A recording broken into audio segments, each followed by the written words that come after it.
नमस्कार दोस्तों, इस लेक्चर में हम एल्कीन के भौतिक व रासायनिक गुणों के बारे में पढ़ेंगे। पिछले लेक्चर में हमने एल्कीन के निर्माण की विधियों को डिटेल से पढ़ा था। जिन कैंडिडेट ने पिछला वीडियो नहीं देखा है वह पिछले वीडियोज जरूर देखें और उसके बाद ही इस वीडियो तक पहुंचे, ताकि आपको इस यूनिट से संबंधित किसी भी प्रकार का डाउट नहीं रहे। हम ले रहे हैं एल्कीन के भौतिक गुण, physical properties of alkene.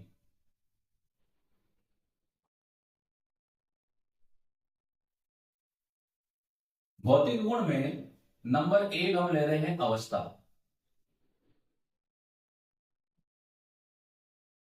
Carbon number 2 से कार्बन नंबर 4 वाली एल्कीन गैसीय अवस्था में होते हैं।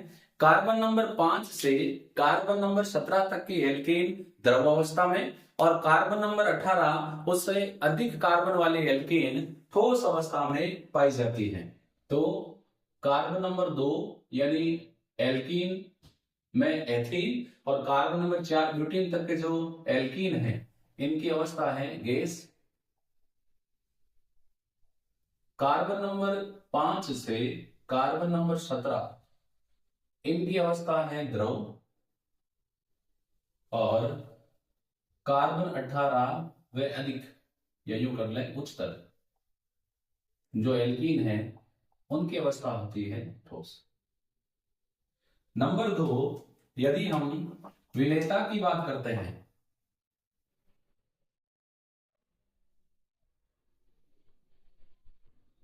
अध्रुवीय प्रकृति के कारण एल्केन्स के समान एल्कीन भी ध्रुवीय विलायकों में अविलय होती है। ये अध्रुवीय विलायक जैसे बेंजीन या ईथर में विलय होती है। तो विलेयता में अध्रुवीय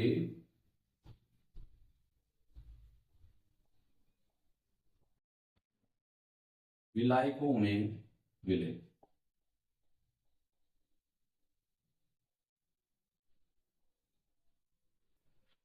थर्ड ले रहे हैं मेल्टिंग पॉइंट और बॉइलिंग पॉइंट। पहले बॉइलिंग पॉइंट के साथ बात करेंगे और उसके बाद मेल्टिंग पॉइंट। अध्रुवीय प्रकृति के कारण एल्कीन के गलनांक और क्वथनांक अन्य एरोमेटिक यौगिक या अन्य जितने भी कार्बनिक यौगिक हैं जैसे अल्कोहल, फिनोल, इन सब से कम होते हैं। तो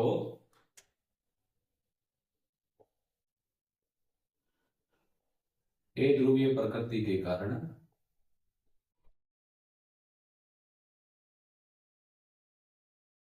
बॉइलिंग पॉइंट व मेल्टिंग पॉइंट कम। लेकिन बॉइलिंग पॉइंट हो या मेल्टिंग पॉइंट हो, दोनों ही अणुभार बढ़ने के साथ साथ बढ़ते हैं, क्योंकि अणुभार बढ़ने के साथ साथ वैन डर वाल्स बंधों की संख्या बढ़ती है, जिसके कारण अतिरिक्त ताप की आवश्यकता होगी।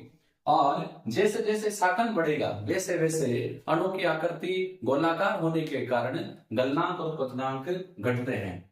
यदि हम क्वथनांक की बात करें तो क्वथनांक में समपक्ष एल्कीन के क्वथनांक विपक्ष से अधिक होते हैं, जबकि यदि हम गलनांक की बात करें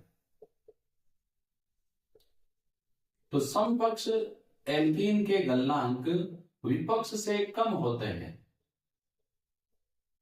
इसका कारण यह होता है कि विपक्ष एल्कीन में सममिति के कारण ये इकाई आयतन में अधिक स्थान, या यूं कह सकते हैं सममित आकृति के कारण ये इकाई क्षेत्रफल में अधिक अणु समाहित होते हैं। परिणाम स्वरूप पास पास अणु व्यवस्थित होने के कारण इनके गलनांक समपक्ष से अधिक होते हैं। ये इनके फिजिकल प्रॉपर्टीज है जिसके बारे में ज्यादा डिटेल नहीं है। अब हम आते हैं एल्कीन के रासायनिक गुणों में। केमिकल प्रॉपर्टीज ऑफ एल्कीन या chemical reactions of alkene, alkene की रासायनिक अभिक्रिया सेम चीज है। एल्कीन में कार्बन कार्बन द्विबंध की उपस्थिति के कारण यह अत्यधिक क्रियाशील होती हैं। यह मुख्य रूप से योगात्मक अभिक्रिया देती हैं। अभिकर्मक के योग से द्विबंध टूटकर दो सिग्मा बंध बनाता है। तो इसमें मैं ज्यादा डिटेल नहीं लिख रहा हूं, सिंपल सी बात कर रहा हूं। द्विबंध डबल बॉन्ड की उपस्थिति के कारण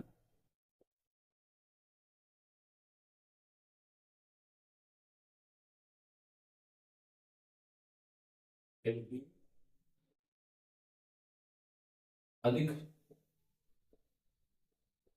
क्रियाशील होती है।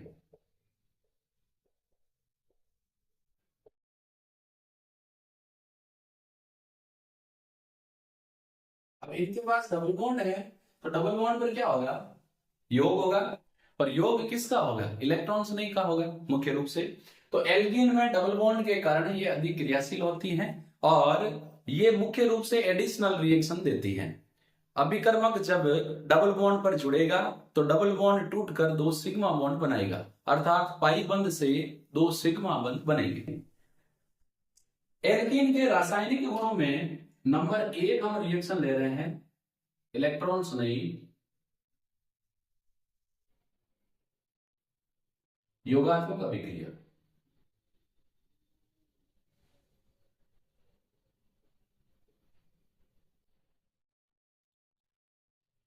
Electrophilic addition reactions. Electrophilic addition reaction EAR alkene का अभिलाक्षणिक गुण है। इसमें अभिकर्मक पाई बंध से जुड़कर दो नए सिग्मा बंध का निर्माण करता है। इसको हम ऐसे सोच सकते हैं कि मान लो एल्कीन है, इसमें डबल बॉन्ड है, तो यहां पर किसी अभिकर्मक का एडिशन होगा तो मान लो कोई भी जुड़ रहा है, जैसे मैंने XY कर दिया, ये जब जुड़ेगा तो XY से जुड़ गए और यहां पर जो पाई बॉन्ड है ये पाई बॉन्ड किस में कन्वर्ट हो जाएगा? दो सिग्मा बॉन्ड में कन्वर्ट हो जाएगा। ये पाई बॉन्ड था, ये कितने सिग्मा में कन्वर्ट हो जाएगा? दो, ये एक और ये दो, दो नए सिग्मा बॉन्ड बन गए। अब बात ये आती है कि ये इलेक्ट्रॉन्स में योगात्मक अभिक्रिया किस प्रकार संभव होती है। देखो, जब इलेक्ट्रॉन्स में अभिकर्मक एल्कीन के पास आता है तो इलेक्ट्रॉन्स में अभिकर्मक के कारण एल्कीन का द्विबंध ध्रुवित हो जाता है। ऋणावेशित कार्बन पर इलेक्ट्रॉन्स नहीं जुड़कर कार्बोधनाइन देता है और उसके बाद कार्बोधनाइन पर नाभिक नहीं जुड़कर योगोत्पाद देता है। तो इसको हम बात कर रहे हैं इस रिएक्शन की मैकेनिज्म की, mechanism of electrophilic substitution reaction. ये लैंग्वेज में लिख देता हूं, ज्यादा लैंग्वेज में ऑलरेडी मैं लिखता नहीं हूं, फिर भी मैं यहां लिख देता हूं, इलेक्ट्रॉन्स नहीं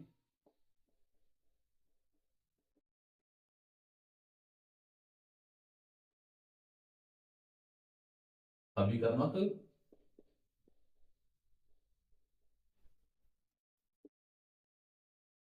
के कारण, इलेक्ट्रॉन्स नहीं अभिकर्मक के कारण एल्कीन का द्विबंध डबल बॉन्ड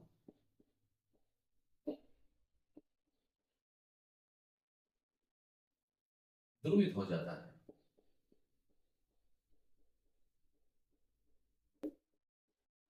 इलेक्ट्रॉन्स नहीं को मैं E प्लस लिख रहा हूं, इलेक्ट्रॉन्स नहीं ऋणावेशित, यानी जहां पर इलेक्ट्रॉन जाएंगे उस कार्बन पर जुड़कर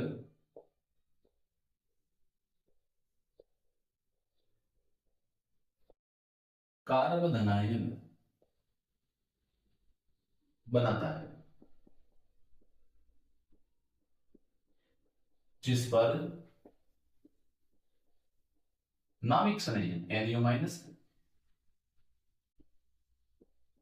के योग से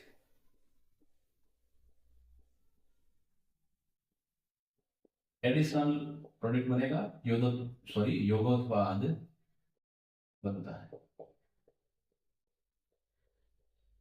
देखो इसमें क्या होगा, सिंपल सा हम कह रहे हैं कि ये एल्कीन है, जब इसके पास इलेक्ट्रॉन्स नहीं अभिकर्मक आएगा E प्लस, तो मैं इसको थोड़ा सा इरेज करके एडजस्ट कर देता हूं।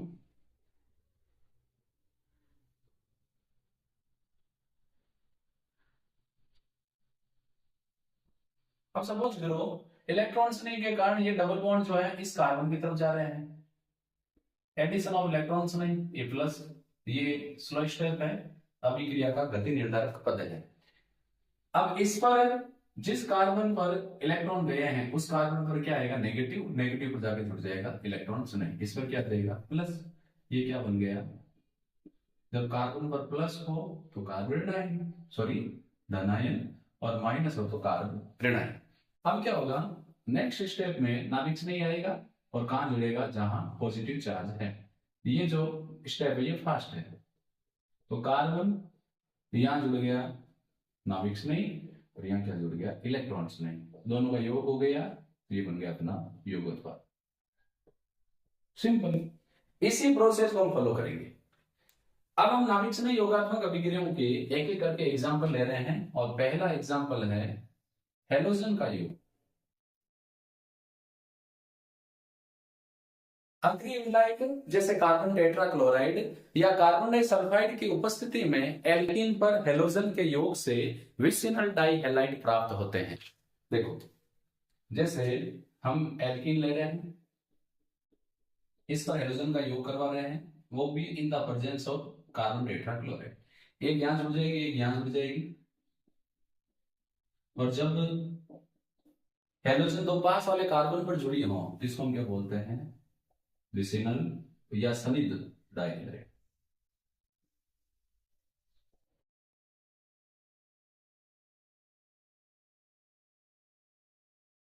जैसे मान लो मैंने लिया ethene CH2 double bond CH2, इस पर योग करवा रहा हूं ब्रोमीन का। ब्रोमीन जो विलयन है इसका रंग होता है लाल नारंगी।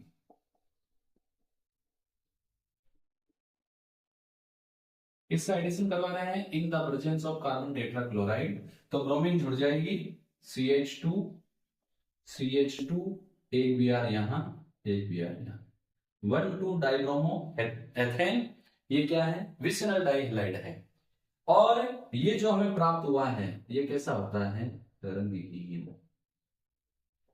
इस अभिक्रिया का उपयोग हाइड्रोकार्बन में असंतृप्तता के परीक्षण में किया जाता है। असंतृप्त हाइड्रोकार्बन ब्रोमीन के रंगीन विलयन को रंगहीन कर देते हैं। सपोज करो हमें यह पता करना है कि असंतृप्तता यानी डबल बॉन्ड है या नहीं, इसके लिए हम क्या करेंगे, दिए गए यौगिक में ब्रोमीन विलयन डालेंगे। यदि ब्रोमीन विलयन का रंग उड़ जाएगा तो हम कहेंगे अनसैचुरेटेड है, और अगर ब्रोमीन का जो लाल नारंगी रंग है ये अनचेंज रहता है तो हम कहेंगे जो कंपाउंड है उसमें अनसैचुरेटी नहीं है। सेकंड, यहां पर हम एक एग्जांपल ले रहे हैं एडिशन ऑफ ब्रोमीन का। देखो, जब ब्रोमीन का एल्कीन पर एडिशन होता है तो एल्कीन के कारण ब्रोमीन का सिंगल बॉन्ड ध्रुवित हो जाता है। ब्रोमीन धनायन एल्कीन पर जुड़कर ब्रोमोनियम आयन बनाता है, जिस पर ब्रोमाइड का योग होने पर हमें डाइब्रोमाइड मिलता है। देखो, इसमें मैकेनिज्म कैसे होगी, इसी की मैं यहां बात कर रहा हूं। मैकेनिज्म में ये हमने ले ली एल्कीन CH2, चलो मैं एल्कीन की जगह बार बार अपने ये आए हैं, इससे बेटर है कि मैं हाइड्रोजन को हटा देता हूं, क्योंकि यहाँ कुछ भी हो सकता है। ये एल्कीन और इसके पास जब ब्रोमीन आएगा तो ब्रोमीन का जो बॉन्ड वो ध्रुवित हो जाएगा। मान लो बल्कि इलेक्ट्रॉन इस तरफ गए, आंशिक ऋणावेश इस पर, आंशिक धनावेश, धनावेश ब्रोमीन इस पर जुड़ेगा, तो ये कार्बन कार्बन, यहां आ गया कौन, ब्रोमीन, प्लस ये क्या बन गया, ब्रोमोनियम आयन। अब इस पर अटैक किसका होगा, ब्रोमीन का, Br माइनस का, ब्रोमाइड का। अब ये मान लो बॉन्ड यहां से ब्रेक हुआ ऐसे, ब्रोमीन से जुड़ गई इस कार्बन पर, तो CC Br, और यहां क्या जुड़ गया, Br, क्या बन गया, डाई ब्रोमाइड। तो इस प्रकार हेलोजन का योग होने पर हमें फिशनल डाइहैलाइड प्राप्त होते हैं। थोड़ा बोल ग्रेस करते हैं।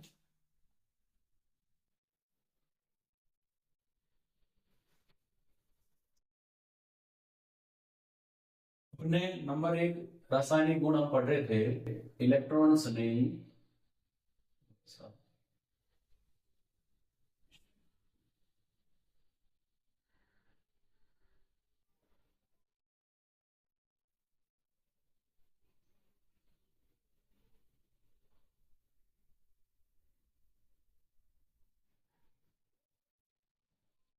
योगात्मक अभिक्रिया,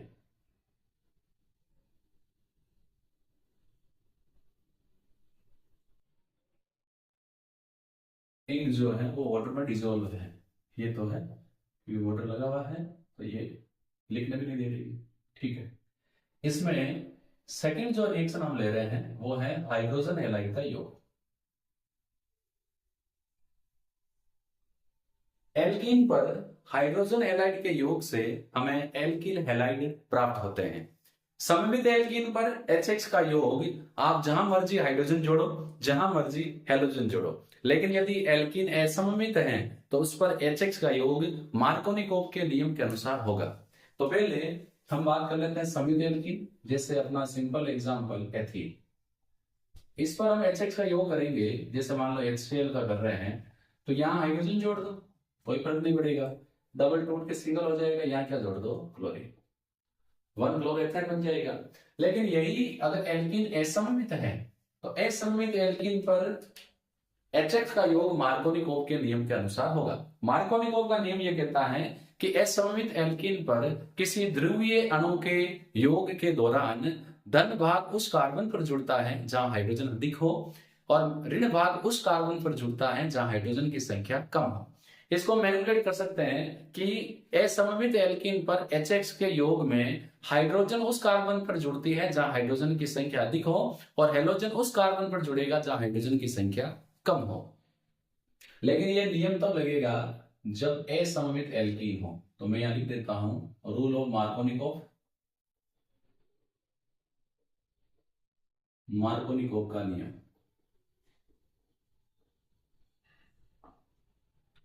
क्या कहता है? रूल, इस नियम के अनुसार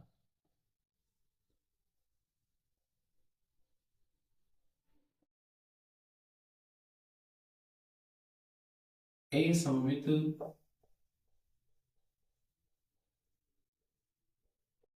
एल्कीन पर HX के योग में हाइड्रोजन उस कार्बन पर जुड़ती है जहां हाइड्रोजन अधिक हो, में हेलोजन उस कार्बन पर जुड़ता है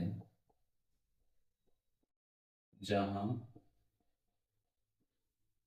हाइड्रोजन कम हो। ऐसा क्यों होता है, इसको हम एक एग्जांपल से लेंगे। जैसे हमने ले लिया RCH double bonded CH2 plus HX। अब ये असममित कैसे हुई? क्योंकि डबल बॉन्ड के इस साइड CH2 है, इस साइड है RCH, अलग अलग ग्रुप है, असममित हो गई। तो देखो RCH CH, डबल बॉन्ड टूट के सिंगल होगा। यहाँ हाइड्रोजन 2 है, यहाँ हाइड्रोजन है 1, तो 2 की जगह 1 एक्स्ट्रा जुड़ जाएगी, क्योंकि यहाँ हाइड्रोजन अधिक है, 2 है, और जहां हाइड्रोजन कम है यहाँ कौन जुड़ेगा? हाइड्रोजन। अब ये ऐसा क्यों होता है? क्योंकि यह आयनिक क्रियाविधि द्वारा संपन्न होता है। तो बात करते हैं मैग्नीशियम की। तो ये रिएक्शन आयनिक क्रियाविधि द्वारा संपन्न होती है, और इसमें क्या होगा देखो, RCH डबल बॉन्ड CH2। मान लो मैं H प्लस का योग करवा रहा हूं यहां पर, तो क्या होगा? RCH, इस पर हाइड्रोजन का योग होगा 3 हो जाएगा, और इस पर क्या आ जाएगा? प्लस। और अब सपोज करो मैं हाइड्रोजन का योग करवा रहा हूं इस पर, तो क्या होगा? RCH, एक और जुड़ जाएगा 2, सिंगल बॉन्ड CH2, इस पर आया प्लस। अब देखो, जिस कार्बन पर प्लस है वो एक इस कार्बन से जुड़ा है, एक इस कार्बन से जुड़ा है। आर का मतलब वो एल्किल ग्रुप ही है। तो ये जो है कार्बन, ये कैसा है 2 डिग्री, और ये क्या है 2 डिग्री कार्बन है। और इसमें जिस कार्बन पर प्लस है वो डायरेक्टली एक ही कार्बन से जुड़ा, तो ये क्या है 1 डिग्री कार्बन है। और कार्बन आयन के स्थायित्व के क्रम की बात करें तो 3 डिग्री सबसे ज्यादा, 2 डिग्री उससे कम, 1 डिग्री उससे कम। तो यहां पर 1 डिग्री 2 डिग्री में 2 डिग्री अधिक स्थायी,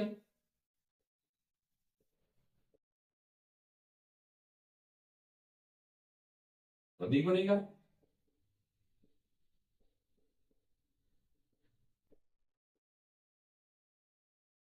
और ये कम स्थायी,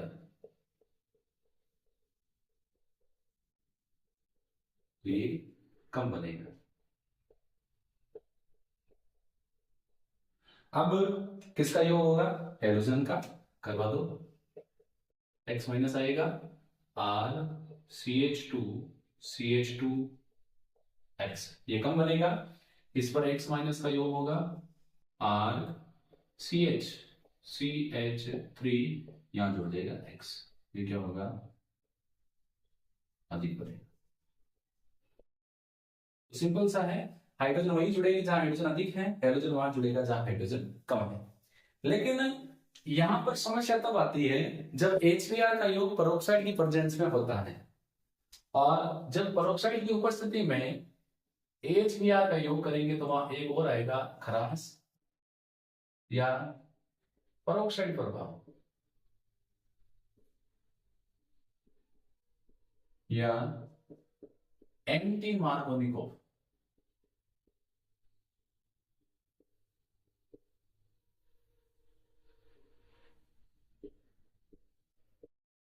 कहानी, जब असममित एल्कीन पर HBr का योग पेरोक्साइड की उपस्थिति में होता है तो हाइड्रोजन वहां जुड़ेगी जहां हाइड्रोजन कम है, और हेलोजन वहां जुड़ेगा जहां हाइड्रोजन अधिक है। अर्थात प्रोडक्ट एंटी मार्कोनिकोव के नियम के अनुसार बनेगा, मार्कोनिकोव के ठीक विपरीत। जैसे असममित एल्कीन है, इस पर केवल HBr का एडिशन, और वो भी in the presence of peroxide, दोनों शर्तें हैं, HBr का और पेरोक्साइड के प्रेजेंस में योग होगा, तभी एंटी मार्कोनिकोव का नियम लगेगा।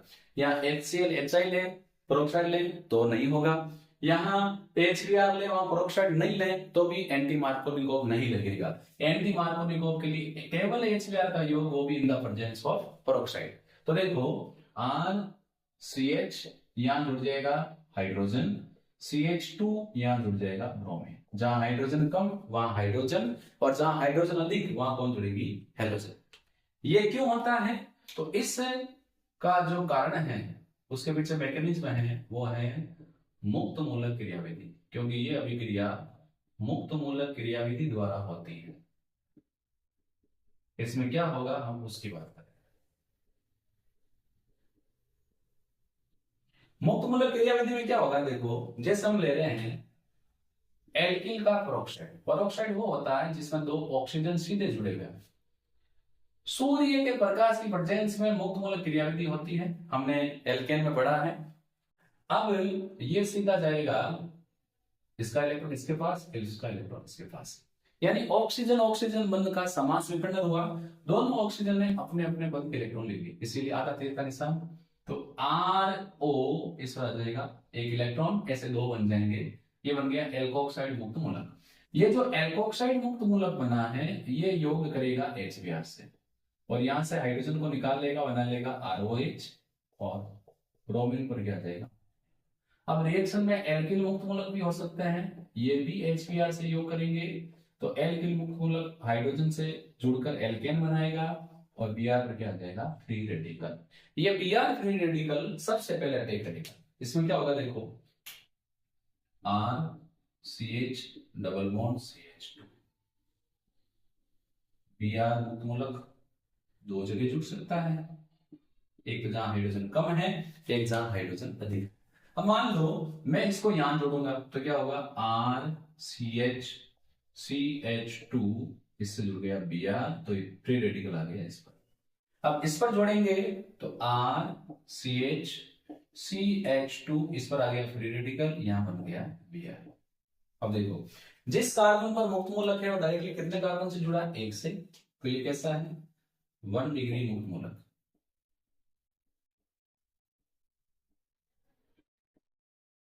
जिस कार्बन पर फ्री रेडिकल वो एक इस कार्बन से एक से जुड़ा है तो ये कैसा मुक्त मूलक है 2 डिग्री मुक्त मूलक। मुक्त मूलकों की क्रिया स्थायित्व का क्रम होता है 3 डिग्री सबसे ज्यादा, 2 डिग्री उससे कम और उससे कम 1 डिग्री। तो ये स्थायी ज्यादा है, ये अधिक स्थायी।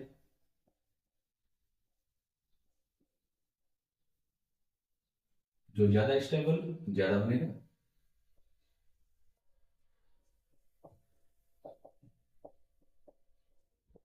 ये लेस स्टेबल कम बनेगा। बस अब क्या कर दो, दोनों पर हाइड्रोजन का एडिशन करवा दो। यहां पर भी हाइड्रोजन फ्री रेडिकल ले आओ और यहां पर भी हाइड्रोजन फ्री रेडिकल ले आओ। तो यहां पर क्या होगा RCH का हो जाएगा 3 और यहां देगा Br, कम बनेगा। और यहां RCH पर आते 2CH2 इस पर Br, ये क्या बनेगा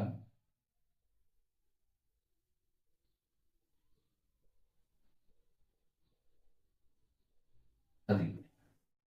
अब ऐसा क्यों हो रहा है कि HBr का योग पेरोक्साइड की उपस्थिति में होने पर ही एंटी मार्कोनिकोव नियम लगता है, HCl HI पर क्यों नहीं लगता है? तो इसके पीछे रीजन देखो, HCl जो बंद ऊर्जा है ये बंद ऊर्जा अधिक है। इससे क्या होगा, जो एल्कोक्साइड मुक्त मूलक है वो HCl के बॉन्ड को तोड़ नहीं पाएगा, तो Cl मुक्त मूलक नहीं बनेंगे, तो HCl का एडिशन होने से। नंबर 2, HI जो बंद ऊर्जा है वो HBr बंद ऊर्जा से कम है, तो क्या होगा, ये जो एल्कोक्साइड मुक्त मूलक है ये HI के बंध को तोड़ देगा, लेकिन जो आयोडाइड मुक्त मूलक है ये परस्पर जुड़कर किसका निर्माण कर लेंगे, आयोडीन का। तो HCl का योग इसलिए नहीं होता है क्योंकि HCl बंध ऊर्जा का मान अधिक होने के कारण एल्कोक्साइड मुक्त मूलक इस बंध को नहीं तोड़ पाएगा, जबकि HI बंध ऊर्जा का मान कम होता है, इसीलिए एल्कोक्साइड मुक्त मूलक इस बंध को तोड़ देगा, लेकिन बने हुए आयोडीन मुक्त मूलक परस्पर रिएक्शन करके I2 अणु बना देते हैं, इसीलिए इनका एडिशन एंटी मार्कोनिकोव के नियम के अनुसार नहीं होगा। नंबर 3 हम ले रहे हैं एडिशन ऑफ वाटर, जल का योग।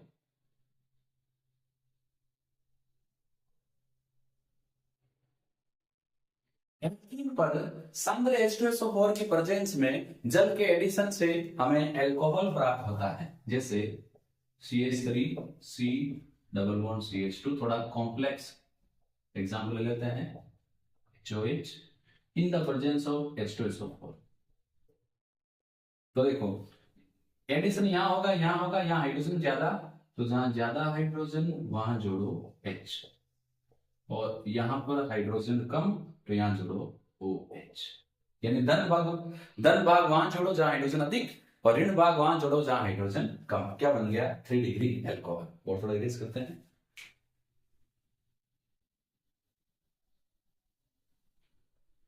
इलेक्ट्रॉन्स में योगात्मक अभिक्रिया में नंबर 4 हम ले रहे हैं H2SO4 का योग।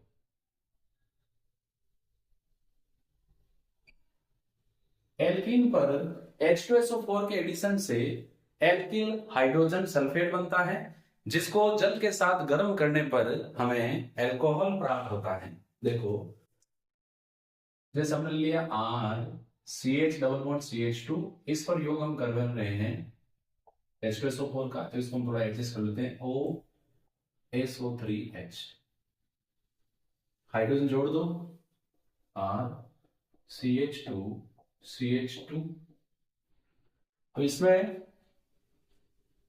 हाइड्रोजन हमने जोड़ दी और उसके बाद ये बचा OSO3H, एल्किल हाइड्रोजन सल्फेट, इस पर एडिशन कराएंगे वाटर का, हीट देंगे तो यहां आ जाएगा H और यहाँ से OH, ये बन गया RCH2 O साथ बन गया H प्लस H2SO4, वापस मिल गया H2SO, क्या बन गया एल्कोहल।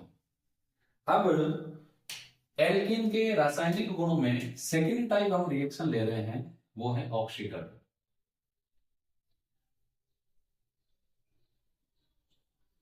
जैसा ऑक्सीकरण लेंगे, जैसी कंडीशन लेंगे, बनने वाला उत्पाद भी वैसा ही होगा। नंबर 1, यदि हम ठंडे तनु और जलीय केमेनोफोर लें तो एल्कीन का ऑक्सीडेशन होगा और इससे हमें क्या मिलेंगे, ग्लाइकोल। यहां पर एक रिएजेंट आता है जिसका नाम है बेयर रिएजेंट, बेयर अभिकर्मक। ये होता है KMnO4 पोटेशियम परमैंगनेट का 1%, ओनली 1% एक्वस सॉल्यूशन, जलीय विलयन। इस अभिकर्मक का उपयोग असंतृप्तता के परीक्षण में किया जाता है। एल्कीन व एल्काइन बेयर अभिकर्मक से अभिक्रिया कर इसके गुलाबी रंग को उड़ा देते हैं, अर्थात यदि बेयर अभिकर्मक को यूज में लेने पर इसका गुलाबी रंग रंगहीन हो जाता है तो हम कहेंगे दिए गए यौगिक में अनसैचुरेटी है। देखो, जैसे हम ले रहे हैं एक simple alkene CH2 double bond CH2, इसका हम ऑक्सीकरण करवाएंगे, जलीय ले रहे हैं H2O, केमेनोफोर देगा नवजात ऑक्सीजन, यह है तनु केमेनोफोर। तो H2 और O मिलकर क्या बनाएंगे, 2 OH, CH2 एक OH मिल जाएगा यहाँ, एक मिल जाएगा यहाँ, क्या बन गया, ग्लाइकोल। और ये कैसा होता है, रंगहीन। अब यदि हम ले लें अम्लीय केमेनोफोर पोटेशियम परमैंगनेट या लें अम्लीय K2Cr2O7, तो ऐसी कंडीशन में एल्कीन के ऑक्सीडेशन से हमें मिलेगा कीटोन और कार्बोक्सिलिक एसिड।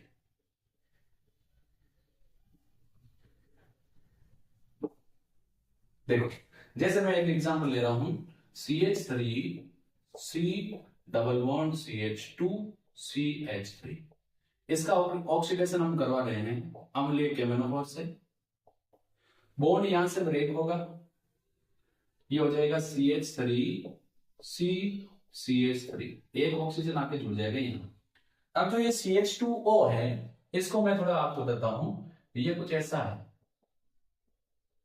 इस पर ऑक्सीजन का योग होगा तो ये बना रहेगा HC double bond OOH, formic acid, unstable है, और ऑक्सीजन आएगी तो एक ऑक्सीजन जुड़ जाएगी और यहाँ, तो ये एक तो बना लेगा CO2 और एक बनेगा H2O, यानी एंड प्रोडक्ट यहां बनेगा H2O प्लस CO। यदि हम 2 ब्यूटीन लें, इसका भी ऑक्सीडेशन केमेनोफोर से करेंगे तो देखो यहाँ क्या होगा, ऑक्सीजन यहाँ, ऑक्सीजन यहाँ, ये बन गया CH3CHO एसिड, ऑक्सीजन का योग और होगा तो इससे बन जाएगा, देखो CH3C डबल बॉन्ड O, यहाँ ओनली H है, D है, एसिड एल्डिहाइड, यहाँ जब O आएगा तो क्या बन गया, एसिटिक अम्ल। कहने का मतलब है दोनों से मिलेगा CH3COOH, और वो भी कितने, यदि हम ऑक्सीकरण ऑस्मियम टेट्रा ऑक्साइड से करें तो भी हमें क्या मिलेगा, ग्लाइको। देखो, इसके लिए हम क्या करेंगे,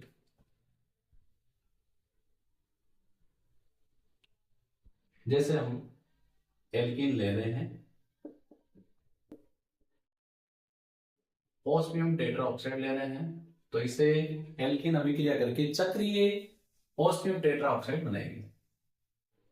मैं इन दोनों वैलेंस को फ्री कर देता हूं, बेटर रहेगा। इसका ऑक्सीजन पहला दूसरा बॉन्ड है यहाँ, फिर इससे जुड़ा हुआ ये ऑस्मियम डबल बॉन्ड, ये बन गया OSO4, ये बन गया चक्रीय ऑस्मियम टेट्रा ऑक्साइड। अब इसको हम वाटर के साथ गर्म करेंगे, वाटर और गर्म करते हैं तो होगा क्या, बॉन्ड यहां से ब्रेक होगा, H OH OH बन क्या गया अपना, अपने बन गया C, एक OH यहां पे जुड़ गया, एक OH यहां जुड़ गया, glycol H2OS, oxygen first second third और O4, ये ऑक्सीजन है OS। तो इस प्रकार अलग अलग ऑक्साइड लेंगे तो प्रोडक्ट भी अलग अलग बनेगा। नंबर थर्ड, इसमें हम ले रहे हैं ओजोन का योग या ओजोन से क्रिया। एल्कीन ओजोन से क्रिया कर ओजोनाइड बनाते हैं, जो जिंक व H2O की प्रेजेंस में रिएक्शन करके हमें विभिन्न प्रकार के कार्बोनिल यौगिक देते हैं। इस अभिक्रिया का उपयोग एल्कीन में द्विबंध की उपस्थिति ज्ञात करने में किया जाता है। तो देखो, हम एक सिंपल सी एल्कीन ले रहे हैं, इसकी रिएक्शन करवा रहे हैं ओजोन से, तो ओजोन से रिएक्शन करके क्या बनाएगा, ओजोनाइड। कैसे बनेगा, कार्बन कार्बन, एक ऑक्सीजन इन दोनों से जुड़ेगी, एक ऑक्सीजन इससे एक इससे, ये आपस में ये क्या बन गया, ओजोनाइड। ये जो ओजोनाइड है, इसको हम जिंक की प्रेजेंस में जब गर्म करेंगे, वाटर और जिंक की प्रेजेंस में, तो इसमें वाई शेप में बॉन्ड ब्रेकिंग होगी ऐसे। तो ये वाई शेप में जब बॉन्ड ब्रेकिंग होगी, मैं इसको डार्क कर देता हूं, तो ये बच्चा सी इसे जुड़ा हुआ O, ये भी सी से जुड़ा हुआ O, डबल बॉन्ड बन जाएगा, ऑक्सीजन को ले जाएगा जिंक, क्या बना लेगा, जिंक ऑक्साइड। ये क्या है, कार्बोनिल यौगिक। या हम जैसे जैसे यौगिक लेंगे, मान लो यहाँ केवल हम हाइड्रोजन लें, यहाँ हाइड्रोजन लें, तो फॉर्मेल्डिहाइड बन जाएगा। जैसे मान लो एक मैं सिंपल से एग्जांपल ले रहा हूँ, CH3 C double bond C CH3 CH3, और यहां हमने लिया OH। इसकी रिएक्शन में करवा रहा हूं ओजोन से, तो क्या होगा, CH3 CH double bond CH3 CH3, यहां ओजोनाइड बन गया अपना, बना नहीं बना, अब इसमें वाइट से बॉन्ड ब्रेकिंग करवा दो, तो ये CH3COH, इससे बन गया CH3CHO, एक एसिड ले लिया, CH3CH3CO, एक बन गया एसीटोन, CH3CO CH3। यदि हमें प्रोडक्ट दिया गया है तो इस रिएक्शन से हम बता सकते हैं कि रिएक्टेंट क्या होगा। मान लो ये कहा जाए किसी रिएक्शन से एक तो बनेगा ये और एक बनेगा ये, तो बताओ रिएक्टेंट क्या है। तो हम क्या करेंगे, कार्बोनिल ग्रुप को डाल दो बीच में, COH, ऐसा ही है, फॉर्मेल्डिहाइड है, और इसमें O डबल बॉन्ड C, एक से जुड़ा हुआ H, एक से जुड़ा हुआ C, ये एसिड है, ये फॉर्मेल्डिहाइड। ऑक्सीजन को डाल दो बीच में और इस ऑक्सीजन को हवा बना दो, इनके बीच में क्या आ जाएगा, डबल बॉन्ड। तो ये अगर एल्कीन है तो इसके ओजोनिक अबंडेंस हमें क्या मिलेगा, ये मिलेगा। बोर्ड में करते हैं। चलो उससे पहले बता देता हूं आपको, इस रिएक्शन से हम कई प्रकार के कार्बोनिल यौगिक बना सकते हैं। यहाँ दोनों संयोजनों पर जैसे जैसे हम ग्रुप लेंगे वैसा ही हमें प्रोडक्ट मिलेगा। और जैसा कि मैंने आपको यहाँ बताया है, यदि हमें ये कहा जाए कि ये उत्पाद कौन सी एल्कीन से बनेगा, तो हम उत्पादों में क्या करना है, कार्बोनिल यौगिक का ऑक्सीजन दोनों के बीच में रख दो और ऑक्सीजन को हवा कर दो, उड़ा दो, कार्बन कार्बन डबल बॉन्ड। ये अगर एल्कीन लेंगे तो हमें ओजोन एल्बिडन से फॉर्मेल्डिहाइड और क्या मिलेगा, एसिड एल्डिहाइड।